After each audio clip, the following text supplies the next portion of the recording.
A few days ago, I caught myself asking a question. Not a brand new question, just one of those questions that has crossed your mind, but you remember brushing it aside, almost like you never took the time to double click on it, to really sit with it, to ask, why is that actually happening? The question was simple. Why is it so hard to find people who can stay neutral?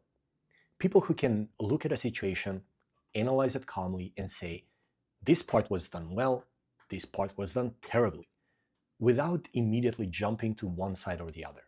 Because what I usually see instead is the opposite. I see extreme positions where folks are either completely for something or completely against it. It almost feels like there doesn't seem to be much room in the middle. Take politics, for example. Pick almost any political figure, someone like President Trump. People tend to fall into two very clear camps. If someone supports him, then they will defend almost everything he does. And if someone opposes him, they will criticize almost everything he does, even actions that may actually be well intentioned. But this isn't really about him or about any specific politician. He's just an easy example to illustrate the pattern. What fascinates me more is the behavior behind it. Why is it so difficult for people to say this decision was good, this one was a mistake, especially when we're talking about people who are perfectly capable of critical thinking, not people who are uninformed, not people who simply don't know better. I'm talking about intelligent individuals, people who understand how to question things, people who could, in theory, look at multiple arguments, weigh them, and change their mind if the evidence points somewhere else. Yet, many of them do not. Or perhaps they don't do it publicly. And I kept wondering why. There are people whose job is to defend political figures. They gain influence, money, or status from doing so. And that's a different category of people. What I'm really more curious about are ordinary people, people who have nothing to gain. I'm talking about people who are just regular citizens, who end up defending someone almost automatically. And while I was thinking about it, an analogy from engineering came to my mind: drift. If you've ever worked with sensors, you know what this means. A sensor is calibrated at the beginning. You define what zero is, you define what the correct measurement should be, and at first, everything looks perfect. But slowly, over time, tiny errors start accumulating. Temperature changes, material fatigue, electrical noise, little by little, the readings start shifting. Not enough to notice immediately or to trigger an alarm, but the system is slowly drifting away from its original calibration. Now, imagine something similar happening with our own opinions. At the beginning, you encounter a public figure, you form an initial impression. Maybe you think, this person seems competent. They seem to be strong. They seem like they stand for things that I value. And what you do is you start following them. You listen to commentators who support them. Maybe you listen to some more neutral voices. And for a while, things seem to align with your values. Then one day, a story comes out.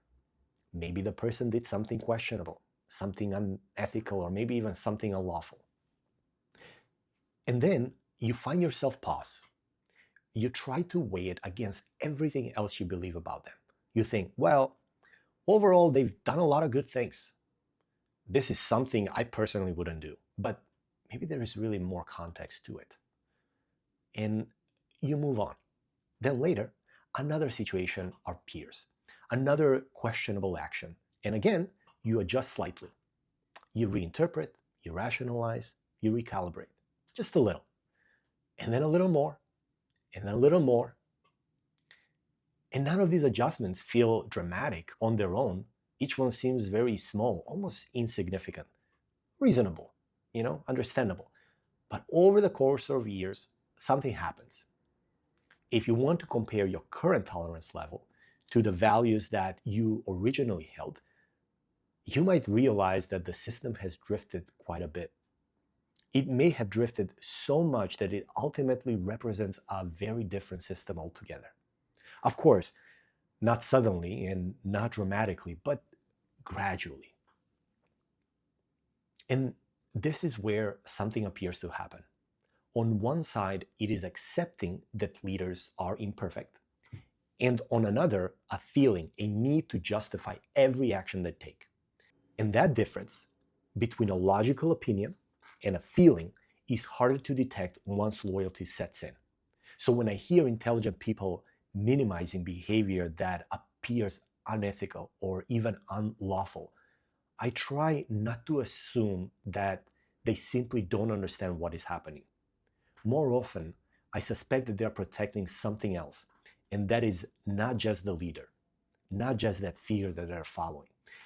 They defend the structure of beliefs that has formed around that leader over time.